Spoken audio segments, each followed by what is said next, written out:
Hello, नमस्ते. कोमल blog चॅनलमध्ये आपल्या सगळ्यांचं स्वागत आहे.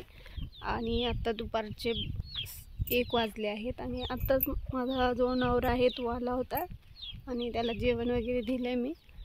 आणि मी तर 10:30ला जेवली आहे, कारण मी सकाळी लवकर स्वयंपाक करते आणि मग मला भूक लागली का मी जेवून घेते. मी नवऱ्याची वाट पाहत नाही आहे, कारण त्यांचं कसं असते, ते सकाळी नाश्ता करून जातात आणि नंतर 1, 2, 1:30, 12, 12:30 असं कधी पण येतात घरी, म्हणजे कामावरनं. तर आल्यावर ते जेवतात, म्हणजे तर त्यांचं असं माझ्यासाठी काही नसतं. आणि कधी कधी असं मला वाटलं तर मग त्यांच्यासोबत जावं तर मी थांबते, नाहीतर मी थांबत नाही. मी माझं जेवून घेते आणि रात्रीचं सगळे संगत जेवतो. तर आज मी तुम्हाला हे सांगणार आहे का माझ्या लाईफमध्ये, म्हणजे माझ्या जे वैवाहिक जीवन आहे, जे आपल्या नवऱ्याच्या घरी असतं, तिथं माहेरच्या लोकांचा माझ्या किती हस्तक्षेप आहे, म्हणजे ते त्याच्यामध्ये किती बाबा इन्वॉल्व असतात प्रत्येक गोष्टीमध्ये. माझ्या लाईफमध्ये काय चाललं आहे हे त्यांना कितीपर्यंत माहीत असतं. म्हणजे जसं की माझं लव्ह मॅरेज आहे आणि माझ्या घरामध्ये, म्हणजे इकडं माझ्या सासरच्या लोकांचा अजिबात हस्तक्षेप नसतो. म्हणजे माझे वडीलच आहे आणि आत्ता ते 60च्या वरती गेले, त्यांचं वय 60च्या वरती आहे. तर त्यांना माहिती आहे आपली पोरगी सुखी आहे, चांगलं चाललं आहे, एवढंच. बाकी कधी कधी ते फोन करतात, पण रोज असं फोन वगैरे नसतो रोजच. तर आणि दुसरे भाऊ वगैरे काय तुम्हाला माहिती आहे त्यांचं. माझ्या भावाचं एकाचं लग्न झालं आहे, तर तो तर त्याच्या संसारातच बिझी असतो. तो कधी असं फोन करून बहिणींना विचारत नाही काय चाललं आहे, काय नाही चाललं, तुमच्या आयुष्यामध्ये कसे तुम्ही, असं. म्हणजे त्याला आपण फोन केला तर तो बोलतो, नाही तर त्याचा फोन वगैरेही नसतो. म्हणून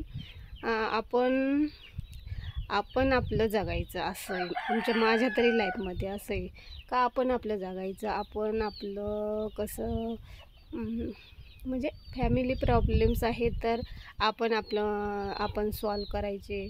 आणि इतरांना सांगून पण तसा फायदा नाही आहे, कारण लोक फक्त मजा घेतात, ते नातेवाईक असो किंवा शेजारी गाववाले, असं. म्हणजे मी जास्त करून कोणाला माझे प्रॉब्लेम शेअर करत नाही.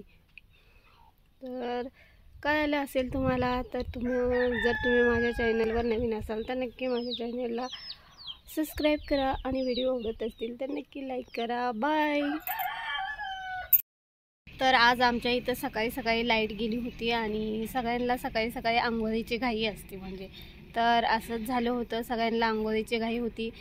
जे आमच्या इथं कामगार आहेत त्यांना काम करायला जायचे, तर त्यांना आंघोळ करायची, पण लाईट नाही आहे. आणि लाईट असली तर आमचं गिझर आहे, तर गिझर चालू करून पटकन आंघोळ करता येते. तर माझ्या मुलाला घाई होती, तर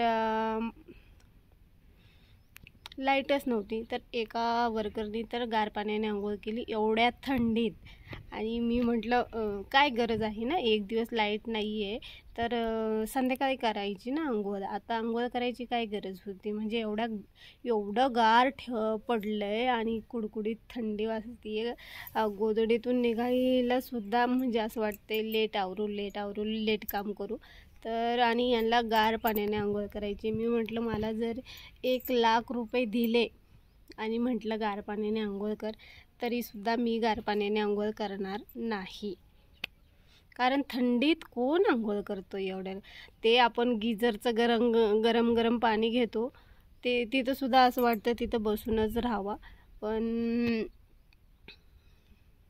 नंतर वाटतं लय वेळ झालं आहे, आपण किती वेळ आंघोळ करतोय, आणि मग आवरावं लागतं पटपट. ऑफिस से जा रहा हूँ, आप मेरे साथ आ सकते हैं।